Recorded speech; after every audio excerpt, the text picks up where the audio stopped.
بسم اللہ الرحمن الرحیم۔ کسی کی اولاد نافرمان ہو گئی ہو، بیٹا ہو یا بیٹی ہو، کوئی بھی ہو، اگر وہ ماں باپ کی بات نہیں مان رہے ہیں، نافرمانی کر رہے ہیں، نماز واز نہیں پڑھ رہے ہیں، بہت زیادہ مطلب جو ہے نافرمانی کی طرف جا چکے ہیں، ان کو فرما بردار بنانے کے لیے، راہ راست پہ لانے کے لیے، اچھے راستے پہ لانے کے لیے یہ عمل، یہ وظیفہ، یہ مجرب طریقہ آپ کے سامنے پیش کر رہا ہوں۔ جیسا کہ میرے ہاتھ میں اکابر کے مجرب وظائف ہے، میں بہت اسے معتبر سمجھتا ہوں، کیونکہ اس کتاب کو مرتب کرنے والے حضرت مولانا شیخ الاسلام مفتی تقی عثمانی صاحب دامت برکاتہم العالیہ ہیں۔ کتنی بڑی شخصیت ہے، پورے عالم اسلام میں زبردست عالم میں ان کا شمار ہوتا ہے، وہ اس کتاب کو مرتب کیے ہوئے ہیں، اسی لیے میں اس کی اہمیت کو زیادہ جو ہے اہمیت دیتا ہوں، اس کو زیادہ ترجیح دیتا ہوں دوسری کتابوں کے مقابلے میں۔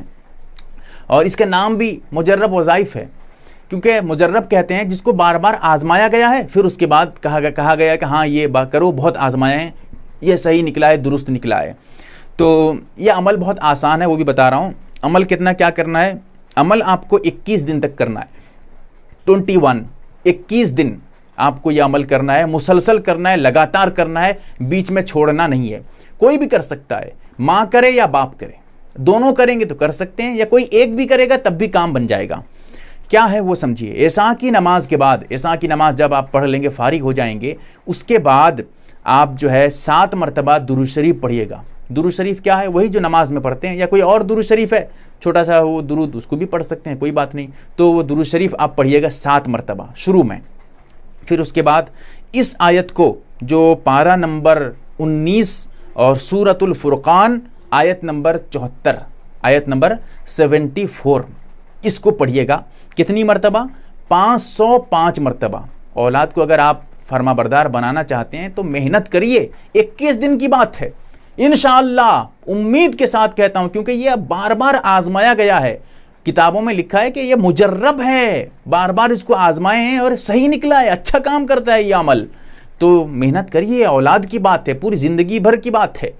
تو 505 مرتبہ اس آیت کو پڑھیں گے۔ وہ آیت میں آپ کو پڑھ کے سنا دیتا ہوں۔ بسم اللہ الرحمن الرحیم۔ ربنا ہب لنا من ازواجنا وذریاتنا قرۃ اعین وجعلنا للمتقین اماما۔ اس آیت کو پڑھیں گے، پھر اس کے بعد آخر میں 7 مرتبہ درود شریف پڑھیں گے۔ اس کے بعد ہاتھ اٹھائیں گے اور دعا کریں گے اللہ سے کہ یا اللہ فلاں اولاد اس کا نام یہ ہے، یا وہ فرما برداری نہیں کر رہا ہے، وہ بدماش ہے، یا اللہ اس کو اچھے راستے پہ لے آ، یا اللہ اس کو فرما بردار بنا دے، یا اللہ نافرمانی سے اسے دور کر دے۔ اس طرح کر کے جو آپ کے دل میں جو چاہت ہے، اس چاہت کو ہاتھ اٹھا کر اللہ سے مانگیے گا۔ 21 دن کریں، انشاءاللہ اس عمل کا ثمرہ، اس عمل کا پھل آپ کے سامنے ظاہر ہو جائے گا۔ اللہ تعالی ہمیں سمجھتا کرے، آمین یا رب العالمین۔ آپ دیکھ رہے ہیں MARB دینی معلومات یوٹیوب چینل کو سبسکرائب کریں، ویڈیو کو لائک اور شیئر کریں۔ فیس بک، ٹویٹر، انسٹاگرام اور ٹیلی گرام پر آپ ہمیں فالو کر سکتے ہیں۔ ہماری ویڈیوز آپ اپنے چینل پر ڈال سکتے ہیں، ہماری طرف سے اجازت ہے۔ ہمارے ساتھ واٹس ایپ پر جڑنے کے لیے آپ اپنے واٹس ایپ سے اپنا نام اور فل ایڈریس کے ساتھ ایڈ لکھ کر ہمارے واٹس ایپ نمبر 8908939343 کو میسج کریں، اور ہمارا کام پسند آئے تو گوگل پے، فون پے یا بینک اکاؤنٹ کے ذریعہ مدد کر سکتے ہیں۔